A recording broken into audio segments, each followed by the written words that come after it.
साळावलकर queen बीच्या दिल के करीब मध्ये पुन्हा एकदा तुमचं अगदी मनापासून स्वागत करते.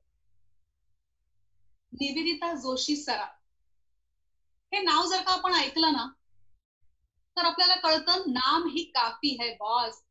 म्हणजे ही ओळख करून दिल्यानंतर, हे नाव घेतल्यानंतर पुढे काही ओळख करून द्यायची गरजच भासत नाही आपल्याला.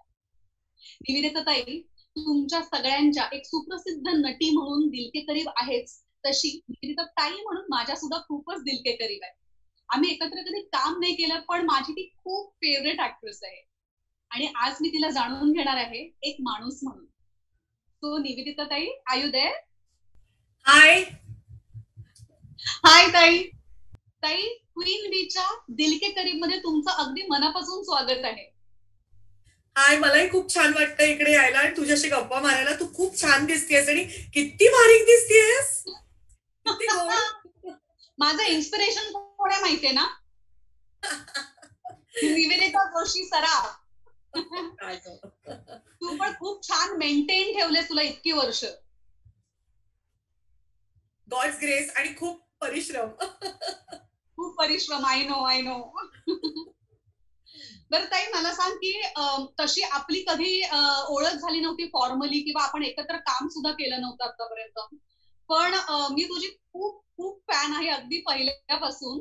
आणि आज तुझ्या समोर असं मला बसून तुझ्या बरोबर गप्पा मारायची संधी मिळते. I am really very happy. मलाही खूप आनंद होतोय सुलेखा. मलाही तू खूप आवडतेस. आपण एकत्र काम केलं नसलं तरी मी तुझं काम खूप पाहिलंय.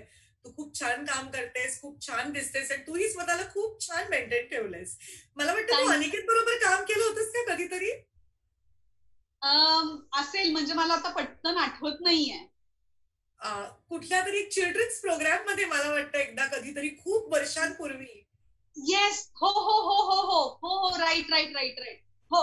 आणि त्यावेळेला मी नुकतंच काम करायला पुन्हा एकदा सुरुवात केली होती आणि त्याच्यात मी परिराणी वगैरे झाले होते आणि अनिकेत, स्पृहाल सगळेजण होते त्याच्यात. आणि तेव्हा हे लोक खूप लहान होते. आठवलं. येस, मला तो अनिकेत तेवढाच आठवतोय.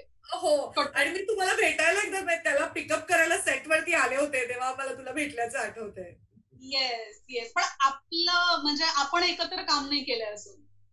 हो, खरंय. Looking forward. That's what I was about to say की आता ह्या निमित्ताने तो डायलॉग बॉक्स उघडलाय तर लवकरच आपल्यालाही संधी मिळेल. कारण तुला गंमत सांगते, मी आणि तेजश्री मध्ये असं कंटिन्युअसली एकमेकींना भेटत होतो. काहीतरी झालं आणि आम्ही भेटत होतो. आणि एकदा मला वाटतं संजय मोनेचा जो प्रोग्राम असायचा ना, कानाला खडा, तर त्या दिवशी तिचंही होतं. तिच्या नंतर लगेच माझं आणि अशोकचं शूटिंग होतं. तेव्हा व्हॅन मध्ये परत आम्ही दोघी भेटलो. तर ती मला म्हणाली, निवेदिता ताई गेल्या 3-4 दिवसात इतक्या वेळा आपण भेटतोय, मला वाटतं नक्की आपण काहीतरी प्रोजेक्ट करणार आहोत. आणि इमिजिएटली काहीतरी 4 दिवसात अगं बाई सासूबाईचा प्रोजेक्ट जुळून आला आणि आम्ही दोघी लिटरली फोनवरती एकदम we shouted at each other, बघ आपण म्हटलं होतं ना, आणि we are doing one serial together. कोणी सांगावं तसं होईल आपल्या बाबतीत. खरंच. तथाच तू ताई, तथाच तू. ताई, एक सुप्रसिद्ध नटी म्हणून सगळेजण तुला ओळखतात, पण मला तुला एक माणूस म्हणून जाणून घ्यायचं, कारण मी इतकं सगळ्या म्हणजे आपण एकाच इंडस्ट्रीमध्ये आहोत, we share a lot of common friends, आणि तुझ्याबद्दल ना म्हणजे माणूस म्हणून ऍज अ ह्युमन बिईंग मी भरभरून ऐकलंय तुझ्याबद्दल. मला सांग की when you are a good human being it reflects in your personality. आणि ही गोष्ट ना, it goes back to your childhood. आपल्यावर जसे संस्कार झाले असतात ते आपल्याला माणूस म्हणून घडवत असतात. तुझं काय म्हणणं आहे याच्याबद्दल? अगदी खरं आहे ग. आणि मला असं वाटतं माझ्या आईनी, माझ्या मोठ्या बहिणीनीही मी म्हणेन त्याच्यामध्ये की हेच खूप मनावरती पहिल्यापासून बिंबवलंय की फेम येईल जाईल, तुम्ही ऍक्टर असाल, जसं तुम्ही डॉक्टर असता, आर्किटेक्ट असता, तसे तुम्ही ऍक्टर असता, किंवा तुम्ही चित्रकार असता, तुम्ही गायक असता, तसं तुम्ही एक ऍक्टर असता. तसाच तो तुमचा एक व्यवसायाचा, तुमच्या करिअरचा, तुमच्या आवडीचा, म्हणजे मी म्हणेन की मी खूप नशीबवान आहे की जी गोष्ट मला आवडते त्यात मला करिअर करायला मिळाली. बऱ्याचदा आपल्या देशामध्ये आपण अशी माणसं बघतो की आपण खूप नशीबवान आहोत की आपल्या आवडत्या गोष्टीत आपण आपली करिअर करतोय. आपल्या आवडत्या गोष्टीत आज आपण जेव्हा 13 तास शूटिंगचं देतो, ती गोष्ट आपल्याला आवडते, ते 13 तास आपण एन्जॉय करतो सेटवरती असतानाचे. सो तेच मला नेहमी आईने माझ्या मोठ्या बहिणीने मनावरती बिंबवलं की तुम्ही कलाकार म्हणून काही असा किंवा तुम्ही फेम असेल जाईल ते प्रत्येकाच्या आयुष्यात येते. कुठलाही कलाकार त्याच्यापासून कधी चुकला नाहीये की जो एक आपण म्हणतो ना कर्व असते आणि मग नंतर हळूहळू ही फेम नॅचरली तुम्ही नंतर दूर जाता लोकांपासून, पण तरी सुद्धा तुम्ही लोकांच्या मनात राहता ते तुमचं चांगलं माणूस असण्यामुळे. सो चांगलं माणूस असणं is more important than anything else. आणि जेव्हा असं मला कोणी म्हणतं की माणूस म्हणून मी त्यांना जास्त आठवते तर तेव्हा मला जास्त आनंद होतो. सो माझी आई विमल जोशी जी ऑल इंडिया रेडिओवरती तिने जवळजवळ 45 वर्ष ती ऑल इंडिया रेडिओवरती होती. माझे वडील गजन जोशी, माझे वडील खूप लवकर गेले, मी 15 वर्षाची असतानाच गेले. ते खूप फेमस थिएटर ऍक्टर होते आणि ते अतिशय देखणे थिएटर ऍक्टर म्हणून प्रसिद्ध होते. बर. आणि पप्पांनी खूप नाटकांमध्ये कामं केली, खूप बऱ्याच नाटकांमध्ये त्यांनी काम केलं. आणखीन त्यांची नाटकं म्हणजे आम्ही म्हणेन की मी फार नशीबवान आहे की मी लिटरली स्टेजवरती रांगले, कारण आई पप्पा तेव्हा असं काही आपल्याकडे असं क्रॅश वगैरे किंवा पाळणाघरं वगैरे अशी काही प्रसिद्ध नव्हती. तर ते दोघंही नाटकं असली की नाटकाला घेऊनच जायचे नॅचरली. आई माझी इफ्टामध्ये सुद्धा काम करायची आणि मी आणि माझी मोठी बहीण त्याच्यामुळे खूप टॅग अलॉंग करायचो. आई माझी ऑल इंडिया रेडिओमध्ये नोकरी करायची तेव्हा सुट्टीचा दिवस असायचा, शाळेला सुट्टी असायची, तेव्हा कुठे ठेवणार तर आई बरोबर ऑफिसला जायला लागायचं. आणि मी किती नशीबवान आहे, मी तुला आता नावं सांगितली तर तुला खूप आश्चर्य वाटेल. तेव्हा ज्यांनी मला बेबीसिटिंग केलं ते सर्वात मोठे म्हणजे श्रीनिवास खळे. आणि त्यांना मी पॉपिन्स काका म्हणायचे कारण ते मला नेहमी पॉपिन्स द्यायचे खायला. आणि त्यांचं असं रेकॉर्डिंग चाललं असताना आम्ही असं लुडबुडायचो, कशाला हात लावायचं नाही, इथे नुसतं शांतपणे बसून राहायचं असं सांगितलं जायचं. आणखीन बेसिकली खळे काका तर मला खूप आवडायचे. पुढे हळूहळू जेव्हा त्यांच्या गाण्यांची ओळख होत गेली तेव्हा कळलं की किती केवढ्या मोठ्या माणसाच्या सहवासात आपण होतो. तर ऑल इंडिया रेडिओमुळे खूप मोठ्या मोठ्या माणसांचा सहवास लाभला. अगदी पु ल देशपांडे, पाडगावकर. आमच्या लहानपणीनं आम्हाला संदेश घेण्याची सवय होती, म्हणजे अशी स्वाक्षरीची वही नसायची नुसती, तर संदेश घेण्याची सवय होती आमच्या लहानपणी. आम्ही कुठल्याही मोठ्या जेव्हा लेखकाकडे किंवा अशा कोणाकडे जायचो तर पाडगावकर काकांकडे मला अजून आठवत आहे त्यांनी संदेश दिला होता. संदेश म्हणजे छोट्या 4 ओळी लिहून दिल्या होत्या. आणि बऱ्याच वर्षांनी एकदा मला ते नागपूरला जाताना ट्रेनमध्ये परत भेटले तर मी त्यांना तेव्हा ती माझी 30 वही त्यांच्याकडे दिली होती. म्हटलं तर बघा तुम्ही मला हा संदेश दिला होता काही वर्षांपूर्वी. तर यू वोंट बिलीव्ह त्या 4 ओळींना जोडणारी पुढच्या 4 ओळी त्यांनी मला संदेश म्हणून लिहून दिल्या होत्या. अशी सुरेश भट, सुरेश भटांच्या तर कवितांच्या मैफिली घरात घडल्या. त्याच्यामुळे एक साहित्याचे संस्कार ना लहानपणापासून घडत गेले. आणि आईचं तर खूप स्ट्रिक्ट हे होतं की वाचन म्हणजे आमच्या घरात आम्ही 4 कोपऱ्यात, मी, माझी मोठी बहीण, माझी आई आणि माझे वडील, सतत पुस्तकांमध्ये आमचं डोकं असायचं. आई म्हणायची येऊन कोणी घर लुटून गेलं तरी पत्ता लागायचा नाही, इतके आम्ही सतत पुस्तकांमध्ये रमलेली माणसं होतो. सो ते पुस्तकांचे संस्कार आईमुळे झाले, कवितेचे संस्कार आईमुळे झाले. आणि त्याचबरोबर म्हणजे आईने सांगितलं होतं जरा नाटकात काम करायचं, बाकी सगळ्या स्पोर्ट्स मध्ये वगैरे पार्टिसिपेट करायचे, पर्सेंटेज खाली गेले नाही पाहिजे, ते गेलं तर नॉट अलाउड. इव्हन पुढे मी म्हणेन इंग्लिश पण माझ्या आईने खूप करून घेतलं कारण मी मराठी मीडियम मधली होते आणि इंग्रजी फार महत्वाचं आहे नॅचरली. तर मग आईने पहिलं मला अजून आठवतं पुस्तक तिने मला वाचायला दिलं होतं, जेन आयर वाचायला दिलं होतं. मला अजिबात काही कळत नव्हतं त्या पुस्तकातलं, काही वाचता येत नव्हतं. मग तिने सांगितलं डिक्शनरी घेऊन बसायचं आणि पुस्तक वाचायचं. मी आपली थाप ठोकली, मी वाचले पुस्तक. मग ती म्हणजे ठीक आहे पुस्तक वाचलंयस ना, तुला काय वाटतंय त्या पुस्तकाबद्दल, ती गोष्ट काय आहे, मला 2 पानांवरती इंग्लिशमध्ये लिहून दे. मग झक्कस ते पुस्तक वाचावं लागलं, झक्कस स्वतःच्या शब्दात विचार मांडावे लागले. सो असं आईनी खूप खूप आमच्यावरती खूप मी म्हणेन काम केलं इन अ वे. खूप नुसते संस्कार नाही केले तर तिने लिटरली घडवलं मला पण आणि माझ्या मोठ्या बहिणीला पण. आणि माझ्या जडणकडे माझ्या मोठ्या बहिणीचा तर खूपच हात आहे अगं, कारण मला सर्वात जास्त शिस्त मिनलनी लावली असं मी म्हणेन. माझ्या मोठ्या बहिणीचं नाव मिनल परांजपे. आज शिक्षण क्षेत्रात ती पण अभिनेत्री होती एकेकाळी आणि खूप गाजलेली नाटकं मिनलनी केली आहेत. माझं काय चुकलं नावाचं जे नाटक होतं ते, मंतरलेली चैत्रवेल, अशी बरीच नाटकं, पंखाना ओढ पावलांची, खूप मोठी मोठी नाटकं मिनलनी केली आणि ती खूप उत्तम अभिनेत्री होती. आणि नंतर तिचं शिक्षण क्षेत्राकडे ती वळली आणि आज तिने मराठी मीडियमच्या मुलांना इंग्रजी शिकवण्याची एक मेथड स्वतःची तिने एक शोधून काढली आहे. आणि ती गेली कित्येक वर्षात असती आणि she teachers institute person to person. आणि ती वेगवेगळ्या इन्स्टिट्यूट्समध्ये ती शिकवते. 22 शाळा महाराष्ट्रातल्या तिची ती पद्धत वापरतात इंग्रजी शिकवण्याची मराठी मीडियमच्या मुलांना. वा वा, क्या बात आहे ताई. तू एक सुप्रसिद्ध नटी आहेसच. You are an excellent actress. Like मगाशी मी जसं सांगितलं तुला, मी स्वतः तुझी खूप मोठी फॅन आहे. आणि एक अभिनेत्री म्हणून मला कधीच ही गोष्ट कळली नाही की तू तुझ्या करिअरच्या पीकला होतीस. जेव्हा तू संसारात अडकलीस आणि करिअर सोडायचा निर्णय घेतलास. Am I right? हो, ऍक्च्युली खरं सांगायचं तर ना, मी जेव्हा लहान होते ना आणि मला असं खूप वाटायचं, मी शाळेतनं आले परत की ते कुलूप उघडायचं आणि आत यायचं. आणि मला अजून आठवते की मी आईच्या चपला खूप शोधायचं, जो कुलूप आधी उघडलेलं आहे. चपला आहेत म्हणजे आई घरात आहे. आणि त्याचा मला खूप एक आनंद व्हायचा की आई घरात आहे, आज रविवारचा दिवस म्हणजे आई घरात आहे. सो माझं लग्न झालं तेव्हा मी ठरवलं होतं, इफ आय कॅन अफोर्ड मी सुट्टी घेईन माझं मूल झाल्यावरती त्याला वाढवण्यासाठी. कारण मला ना आपलं प्रोफेशन कसं आहे, तर सुलेखा तू पण आई आहेस आणि तू पण या सगळ्यातनं तू पण एक खूप उत्तम अभिनेत्री आहेस, खूप काम करतेस, टेलिव्हिजनवरती पण काम करतेस, तर तुला माहितीच आहे आपलं प्रोफेशन कसं आहे ना, हे 24 तास प्रोफेशन आहे. द स्टेक इज व्हेरी हाय.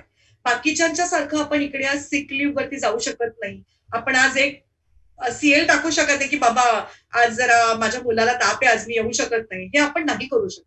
आपलं प्रोफेशनच असं आहे की शो मस्ट गो ऑन. मग तो नाटकाचा दौरा असू दे, प्रयोग असू दे, मग तुमच्या मुलाला ताप आला असू दे, तुमच्या घरामध्ये काही प्रॉब्लेम झाला असू दे, कोणी पाहुणे येणार असू दे, काही असू दे, आपल्याला सुट्टी नसते किंवा आपल्याला त्याच्यामधनं सुटका मिळणंही शक्य नसतं. आणि जेव्हा तुम्ही एक कलाकार म्हणून काम करत असता तेव्हा तुम्हाला त्या जबाबदारीची जाणीवही असते. आपण ते एक्सपेक्टही करत नाही बघ. Unless and until it is very important. आपण सांगत नाही, देत नाही. जर मी अगबाई सासूबाई सारख्या सिरियलमध्ये काम करते ज्याच्यामध्ये मी टायटल रोल करते, ऑब्व्हियसली माझं कामच जास्त असणार.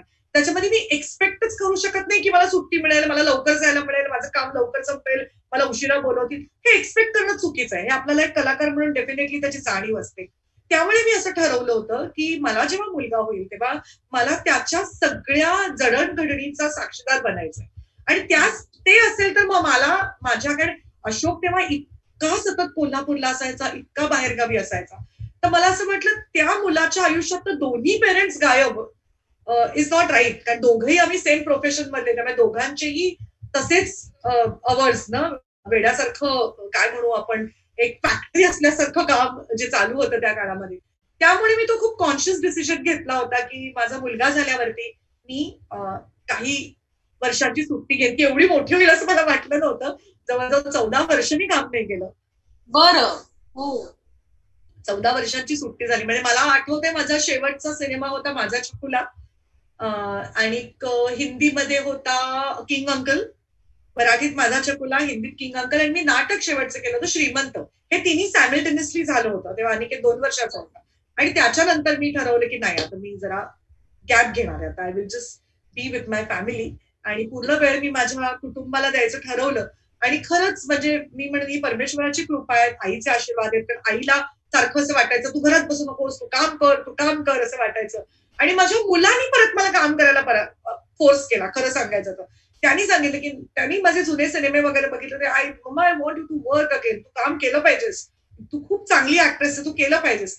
आणि नंतर ना 10वीला जेव्हा तो आला तेव्हा त्याची माझी इतकी भांडणं व्हायला लागली अभ्यासावरनं. अशोक मला म्हणायचं घरी आल्यावरती, तुमच्या दोघांची भांडणं ऐकून असं म्हणतात ना, मुलाला तू वेडेपणा केलास तर मी तुला हॉस्टेलमध्ये ठेवीन. असं वडिलांसाठी जर कुठलं हॉस्टेल असेल तर मी जाऊन तिथे राहतो त्या हॉस्टेलमध्ये, तुमच्या दोघांची भांडणं नको. आणि मला आई पण म्हणायची तू पहिली त्याच्या अभ्यासातनं बाहेर पड. आणि मग तेव्हा प्रतिभा कुलकर्णी माझ्याकडे नाटक घेऊन आली तुझ्या माझ्यात, जे सुधीर भटचं नाटक होतं. महेश मांजरेकर पण त्याचे प्रोड्युसर होते, सचिन खेडेकर, मी, मीरा वेलणकर, आनंद इंगळे, अश्विनी आपटे, अशी त्या नाटकाची एवढीच कास्ट होती. आणि मग मी म्हटलं चल मी नाटक करते, मी घेते आता नाटक. I have to get out of अनिकेतचा अभ्यास. अनिकेतच्या अभ्यासातनं बाहेर पडण्यासाठी मी नाटक घेतलं बेसिकली. आणि मग सुरुवात झाली माझ्या करिअरला सेकंड इनिंगला.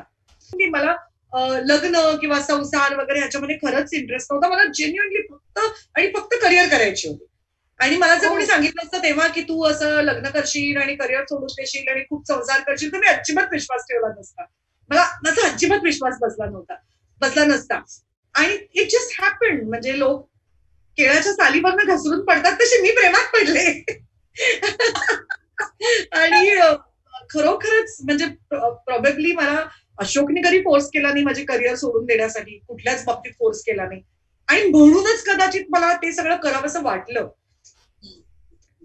कारण प्रॉबेबली माझं थोडंसं रिबेलियस नेचर असल्यामुळे जर मला फोर्स केलं असतं तर कदाचित मी उलट केलं असतं.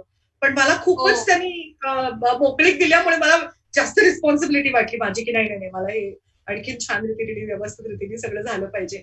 आणि मी खूप रमले संसारात माझ्या. म्हणजे एखाद्या मुलीने भातुकली एन्जॉय करावी तसं मी माझा संसार खूप मनापासून एन्जॉय केला आणि खूप एन्जॉय केला.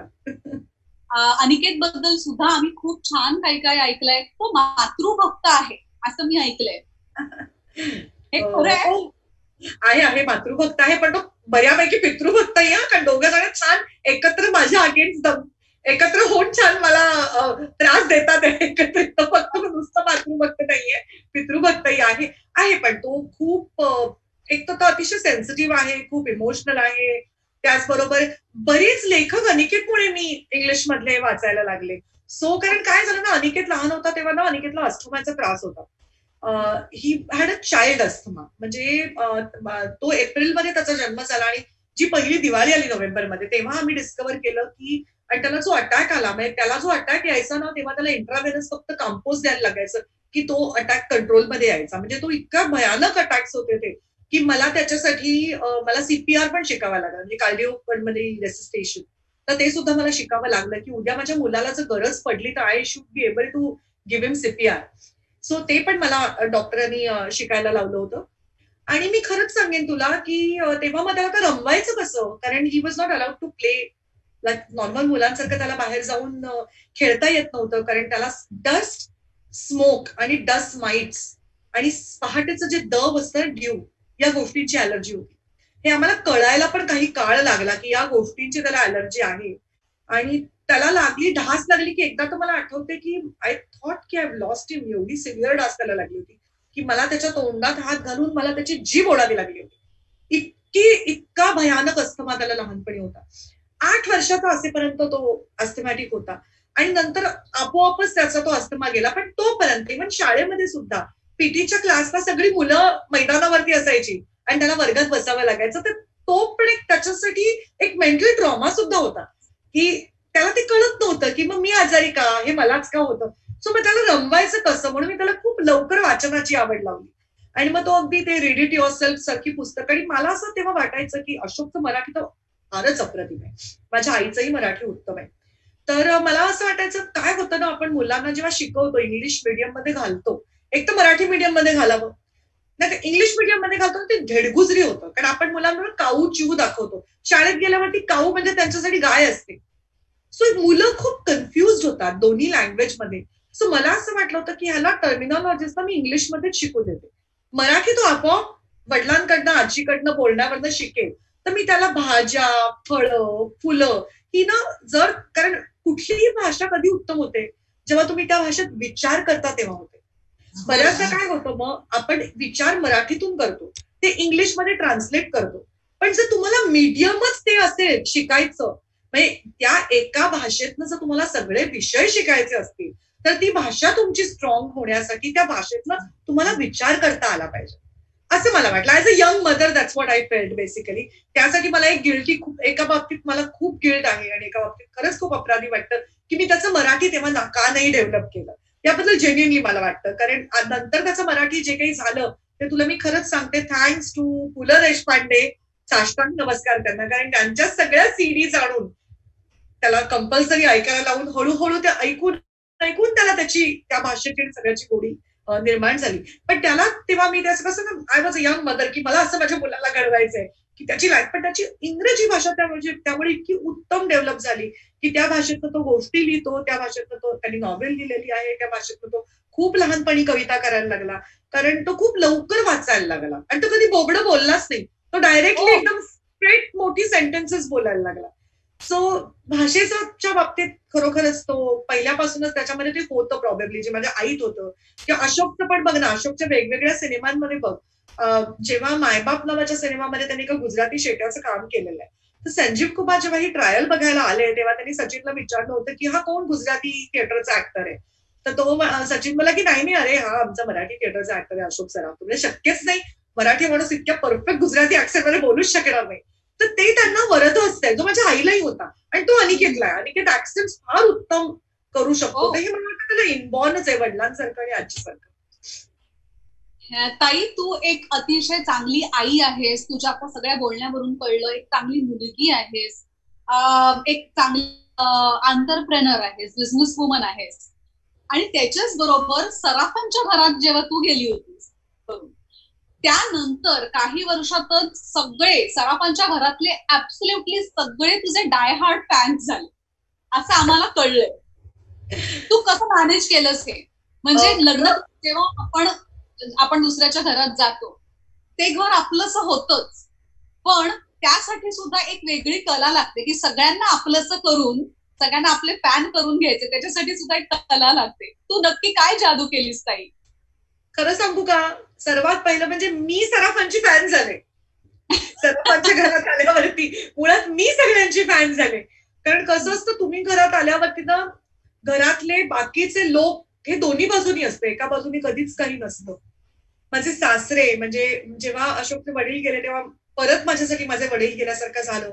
ते इतके अमेझिंग होते, इतके अमेझिंग होते तुला सांगू. म्हणजे जेव्हा बाबा होते तेव्हा अशोकची हिंमत पण नव्हती की मोठ्याने मला निवेदिता म्हणून हाक मारेल.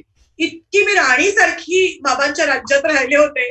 He was amazing. त्यांनी माझ्यावरती खूप प्रेम केलं. स्मितावरती, माझी जी धाकटी जाऊ आहे तिच्यावरती खूप प्रेम केलं. आणि स्मिताच्या निमित्ताने मला एक खूप छान मैत्रीण मिळाली. आम्ही खूप दोघी एकमेकींची गोष्टी शेअर करतो. इव्हन माझ्या नंदा, आज माझ्या मोठ्या नणंद आहेत विजया सबनीस, आणि आमचे भाऊजी म्हणतो आम्ही त्यांना, प्रकाश सबनीस. आज माझ्यासाठी ते आई बाबा आहेत. अशोकची मोठी बहीण असती तरी, म्हणजे मला बरं नव्हतं तेव्हा त्यांनी मला तोंडात अक्षरशः औषध सुद्धा भरवलेलं आहे. सो हे दोन्ही बाजूनी असतं. आमची मधली नणंद सुद्धा, माझ्या मंगला सुकटनकर जी माझी मधल्या नणंदबाई आहेत, त्या आमचे अनिल भाऊजी आहेत. सो आमची सगळी फॅमिली, तुला सांगू भावंड काय असतं आणि भावंडांचं प्रेम काय असतं हे खरंच सराफ कुटुंबात आल्यावरती मला जास्त प्रकर्षाने कळलं.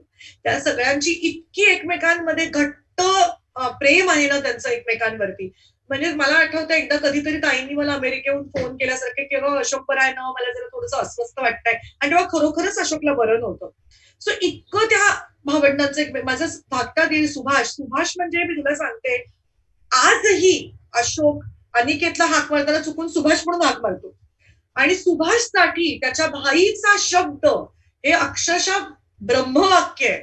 इतकं तो त्याच्या मोठ्या भावावरती फारच जेन्युअनली इतकं प्रेम करतो आणि इतकं त्याच्यासाठी त्याचा मोठा भाऊ. म्हणजे खरंच अशोक आणि सुभाषकडे बघितलं की वाटतं की हे असे असले पाहिजेत भाऊ एकमेकांच्या बरोबर, अशा असल्या पाहिजेत बहिणी. सो रिअली, आणि हे म्हणजे असं कुठलं काहीतरी बोलायचं उगीच म्हणून मी जेन्युअनली बोलत नाहीये. आज तू बघशील ना, समजा आमच्याकडे घरातले घरात म्हटलं तरी सगळी एवढी फॅमिली सगळी एकत्र येते. आम्ही ना पूर्वी, मला आठवत नाही माझं लग्न झाल्यानंतर मी आणि अशोक दोघंच कुठे हॉटेलमध्ये जेवायला गेलो असू, आम्ही जायचो तर आम्ही सगळे एकत्र मिळून जायचो. कारण आपल्याकडे काय आहे ना, आपल्याकडे लग्न दोन व्यक्तींमध्ये नाही होत. जे लग्न होतं ते दोन परिवारांमध्ये होतं, दोन घरांमध्ये होतं. तर ती दोन घरं एकत्र येणं फार गरजेचं आहे. आज माझ्या आईवरती माझ्या नंदेने इतकं प्रेम केलंय. माझी आई, ताई जेव्हा इथे राहायला यायच्या, जेव्हा त्या अमेरिकेला आल्या की तिथे महिनाभर असायच्या, त्या दोघी रम्मी खेळत बसायच्या. त्या जेव्हा परत गेल्या, my mother use to miss her more than she use to miss मी.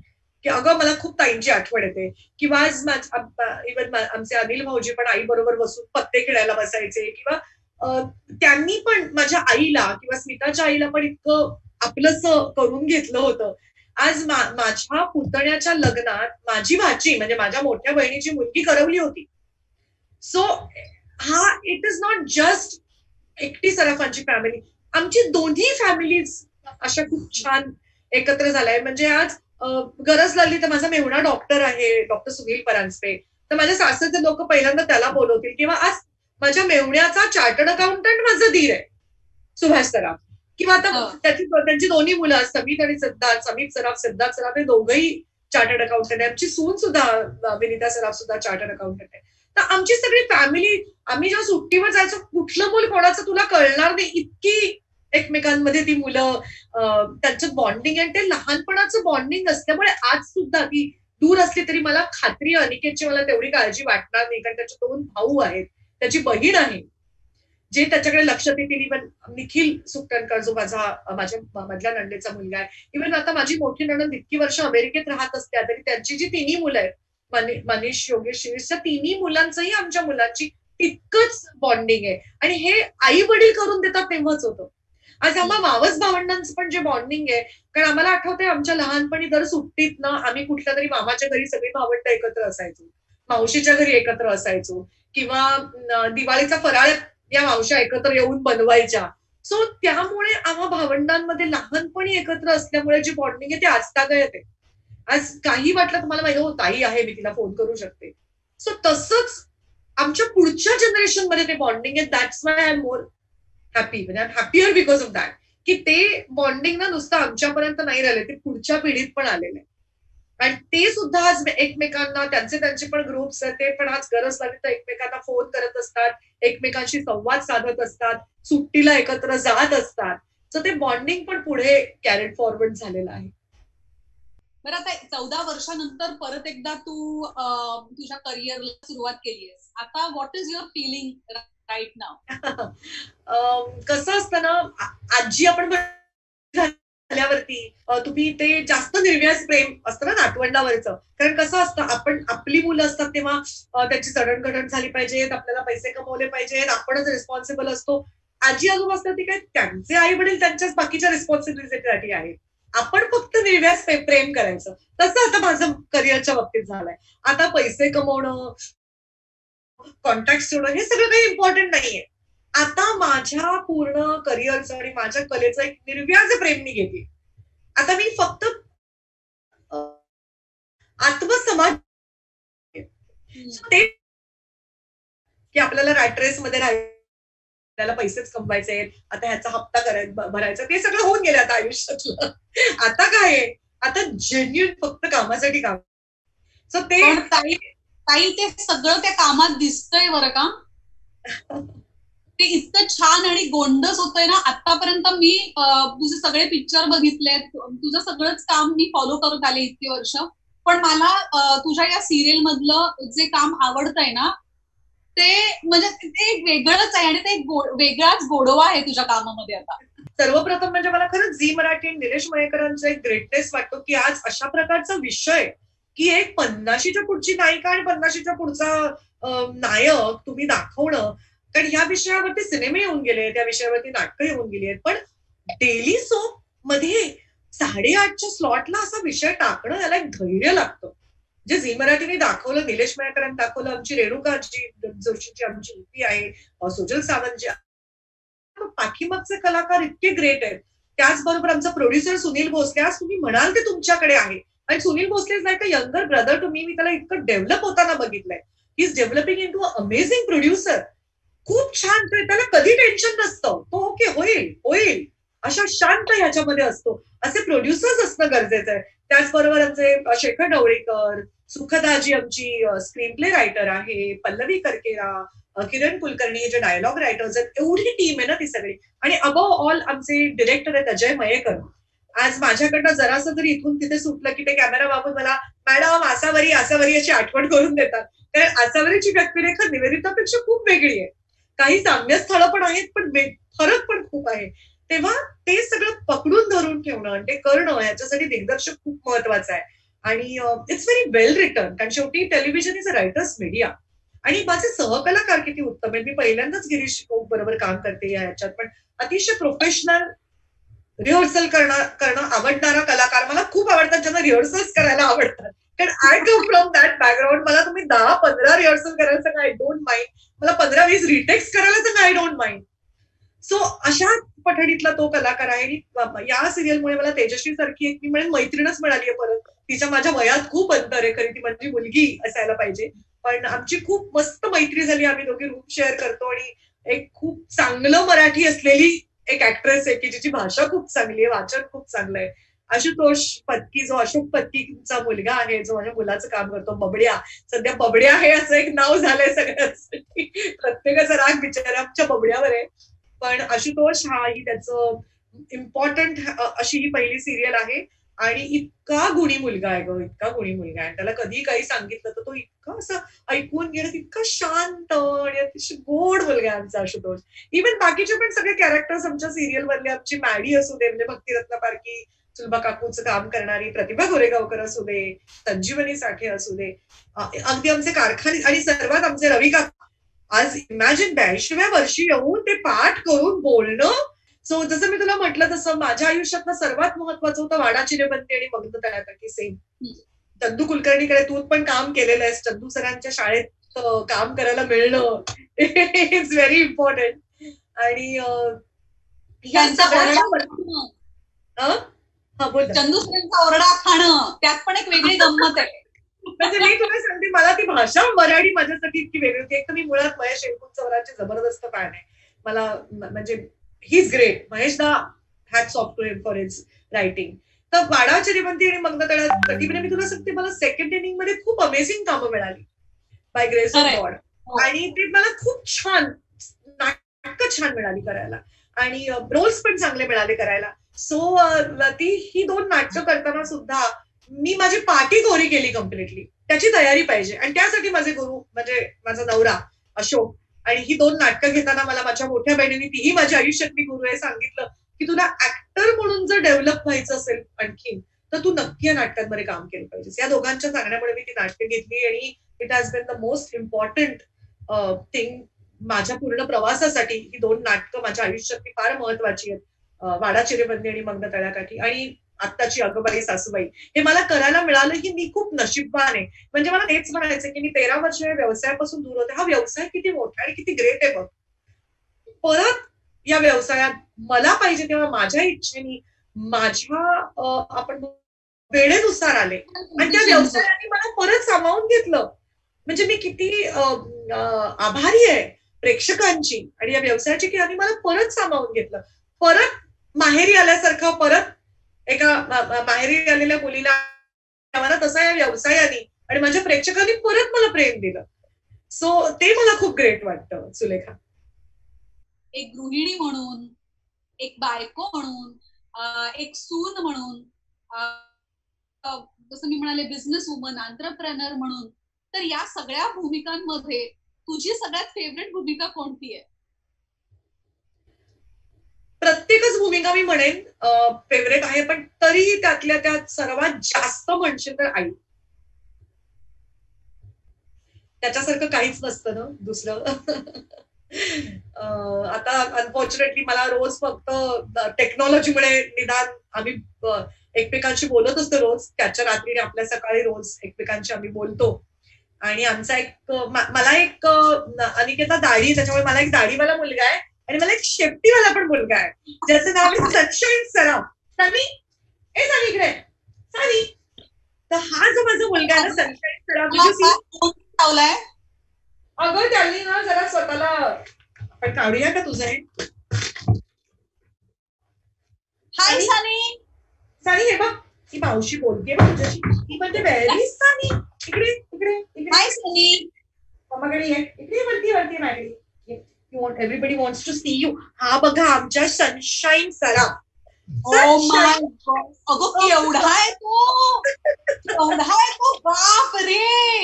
हे जगातलं माझं सगळं चूक आहे ग ते, माझं शनू नुसतं शान शान मुग्ध आहे ग ते. अगं तो मगासपासून मागे फिरतोय, त्याची साईज माझ्या लक्षात नाही आली अजिबात. कसलं गोडेने नुसतं माझं बाळ. हा अनिकेत घेऊन आला. अशोकचं म्हणणं होतं अजिबात नको हे करू, त्याचं म्हणणं चूक नाहीये, त्याला आवडतात, त्यालाही कुत्रे आवडतात, मांजरं आवडतात, पण त्याचं असं म्हणणं आपण सतत सगळ्या घराच्या, तेव्हा तर मी वाडामध्ये काम करत होते आणि दुहेरी नावाची माझी सिरियल चालू होती. सो नाही, सप्तोसे भरे नाही ना, तर म्हणजे मी बत्तमीज दिल. सो मी सिरियल करत होते आणि नाटक करत होते. मंडे टू फ्रायडे सिरियलचं शूटिंग, सॅटर्डे संडे नाटक. अशा अवस्थेत तुम्ही त्याच्याकडे बघणार कसं आणि कोण त्याच्याकडे बघेल? त्याचं म्हणणं अगदी करेक्ट होतं. जर तुम्ही आणलं तो एक मुका जीव जर तुम्ही घरात आणला तर तुम्ही त्याचं सगळं अगदी म्हणजे तो घरातल्या मेंबर सारखं केलं पाहिजे. अनिकेत म्हणाला मी सगळं करेन. आता सध्या तो निघून गेलाय कॅनडाला आणि हे पात्र आज आमच्याकडे आणि त्यामुळे मला इतका आनंद होतोय की त्याचं असणं. आणि अशोक तर त्याच्यावरती इतका प्रेम करतो की विचारू नकोस. पप्पा इज आणि तो पण नुसतं पप्पाकडे असं बघत असतं अगदी टोटली.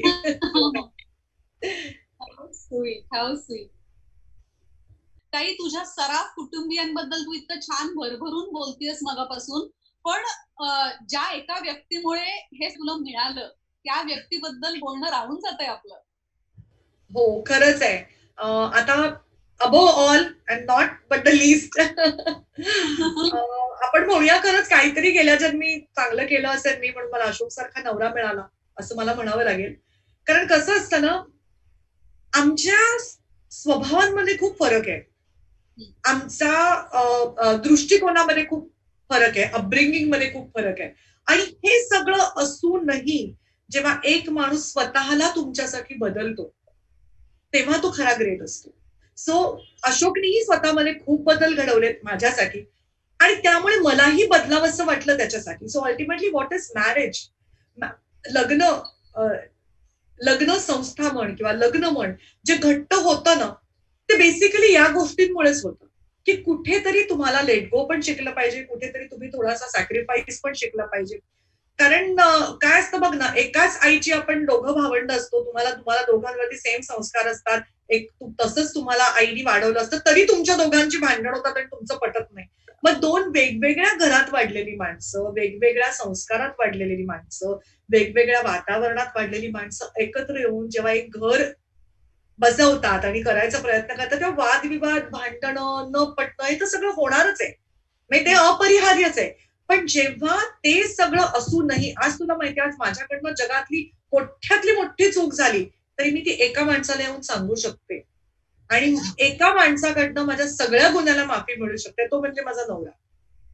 हे जेव्हा तुम्हाला कॉन्फिडन्स आयुष्यात वाटतो ना, आयुष्यामध्ये घरी परत येताना की आज कधी कधी असं वाटतं आज काहीतरी माझं नाही बरोबर झालं, तेव्हा जेव्हा आनंद शेअर करावा असं वाटतं त्याबरोबर दुःख पहिल्यांदा ज्या माणसाशी तुम्हाला शेअर करावं असं वाटतं ना ती सर्वात मोठी आयुष्यातली चांगली गोष्ट आहे. नुसतं विसावण्यासाठी नाही की मला काहीतरी चांगलं झालं ते मी अशोकला कधी सांगते असं होतं. पण त्याचबरोबर जेव्हा अपयश होतं, जेव्हा एखादं काहीतरी वाईट होतं आणि एखादा काहीतरी मला त्रास होतो तेव्हा ते पहिल्यांदा मी कोणाला सांगितलं पाहिजे तर तेही पहिल्यांदा मला अशोकला सांगितलं पाहिजे. कारण मला माहितीये तेच समजून घेऊन माझं चुकलं असेल तर मला ओरडणं, माझा कान पकडणं, मला चांगलं सरळ करणं हे कोण करेल तर तो माझा नवरा करेल. सो ती रिलेशनशिप जास्त महत्वाची आहे असं मला वाटतं. त्याबरोबर मैत्री तर आहेच आमच्यामध्ये, आम्ही पहिले मित्र होतो नंतर नवरा बायको झालो. सो ती मैत्री टिकवण्यासाठी सुद्धा मला असं वाटतं की हे पण फार गरजेचं आहे की कुठेतरी तुम्हाला थोडंसं लेट गो शिकलं पाहिजे, कुठेतरी थोडासा सॅक्रिफाईस शिकलं पाहिजे. आणि एक मला असं वाटतं हे बरोबर आहे चूक आहे आय डोंट नो, म्हणजे हा पुढचा मुद्दा झाला. पण आज म्हणजे 33 वर्षाचा संसार आहे म्हणून एक थोडस मी म्हणायचं धाडस करते की घर तुला जर व्यवस्थित नीट राहावं असं वाटत असेल तर जास्त सॅक्रिफाईस हे बाईला करावं लागतं, ही वस्तुस्थिती आहे. आणि I have accepted that, yes I have done that. पण त्याचबरोबर माझ्यासाठी ज्या माणसाने स्वतःला खूप बदललं, माझ्या प्रत्येक गोष्टीत तो माझ्या पाठीमागे अक्षरशः एखादा रॉक सारखा उभा राहिला आणि तो म्हणजे माझा नवरा अशोक. आणखी मला नेहमीच त्यांनी खूप एनकरेजमेंट दिली आणि म्हणूनच मी बाहेर जाऊन आज इतकं काम करू शकते त्याच्यासाठी, कारण त्याचा मला प्रचंड सपोर्ट आहे आणि त्याचा मला खूप खूप आधार आहे प्रत्येक गोष्टीसाठी. आणि दॅट इज वाय तू म्हणतेस ना की कुठेतरी रिलॅक्स दिसते, म्हणजे मला माहितीये तो आणि मी जेव्हा मी नुसती एकटी जात असले ना की मला जरा थोडीशी मी कॉन्शियस असते झोपायला, पण जेव्हा अशोक बरोबर असतो ना गाडीमध्ये सिंपल गोष्ट मी छान बिंदास झोपलेली असते. ह्याचं कारण मला माहिती is there with me, is there to protect me. आणि ते फिलिंग आहे ना that is the most beautiful feeling and that is what is love and marriage is about. ताई खूप छान वाटलं हे सगळं ऐकून आणि तुझ्याशी बोलताना ना माहिती नाही एक वेगळंच फिलिंग येत आहे आता, एक असं सॅटिस्फाईड कंटेनमेंटचं फिलिंग येत आहे. आणि खरंच खूप कधी कधी तुझं हे तुझ्या माणसांबद्दल भरभरून बोलणं, तुझं त्यांच्यावर खूप प्रेम करणं, हे ऐकून डोळ्यात पाणी सुद्धा भरून आलं ग. नाही, पण त्या सगळ्यांनी मला खूप प्रेम दिलं. म्हणजे आज माझं कुठे सिरियल झाली की पहिला फोन मला माझ्या नंडेचा येतो, अगं रीता तुझा तो एपिसोड बघितला, मला खूप आवडला. म्हणजे हे हे प्रेम आहे ना. हे पण मला असं म्हणायचंय सगळ्यांना, तुमच्या घरातली जेव्हा सून बाहेर पडून काहीतरी काम करत असते ना, तेव्हा घराने पण तिला सपोर्ट करायचा असतो. ते पण फार महत्वाचं असतं ना. आता जसं कसं ना, माझ्या मुलाला मध्ये बरं नव्हतं खूप, आणि तेव्हा नेमकं सारखं छातीत दुखतेचे प्रयोग लागले होते. माझी मोठी बहीण, माझी नणंद, सगळेजण, माझी जाऊ, ती सगळे त्याच्यासाठी मला हेल्प करायला आले. तेव्हा कोणी असं म्हटलं नाही, हिच्या मुलाला बरं नाही, ही बाहेर जाऊन नाटकात काम करते. हा फरक आहे. हे दोन्ही बाजूनी असतं. एका बाजूनी कधीच काही होत नाही. दोन्ही बाजू जेव्हा एकत्र एकमेकांच्या समोर येतात ना, तेव्हाच त्याचा छान असा हात जोडला जातो किंवा टाळी वाजते दोन्ही. खरंय खरंय. एक चांगली नटी आणि एक चांगली गृहिणी याचा तू छान समतोल साधलायस ताई. आणि एक चांगली नटी आणि चांगली गृहिणी, तुला बघून असं वाटतं जणू काही या एकाच नाण्याच्या दोन बाजू आहेत. मला खरंच खूप बरं वाटलं आज तुझ्याशी बोलून, आणि तू वेळात वेळ काढून आमच्यासाठी क्वीन बी प्रोडक्शनच्या दिल के करीब मध्ये आलीस, आणि आज खरी खुरी माझ्या दिल के करीब झालीस, त्याबद्दल थँक्यू सो मच ताई. Thank you Sulekha, thanks a lot. तू पण खूप छान कंडक्ट केलंस सगळं, आणि खूप, कारण मुलाखत घेणाऱ्यावरती पण ते खूप अवलंबून असतं तुम्ही कसं बोलाले. सो थँक्यू, आणि मलाही खूप मज्जा आली गप्पा मारायला. Thanks a lot. Bye, all the best to you.